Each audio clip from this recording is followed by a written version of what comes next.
Daras sa nagtignay, dagiti kamang ti Benguet 2nd Provincial Mobile Force Company, tapno ipaay iti emergency assistance. Kadagiti learner iti Latidan, apiktaran iti gingunad iti napalabas ang lawas.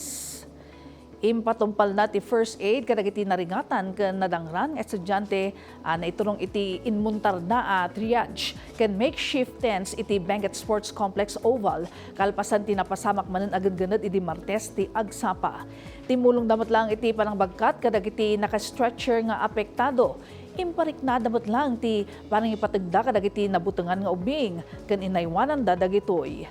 Pudno unay nga wan kapar sirag sa kamarik na iti parang ipaay iti serbisyo komunidad.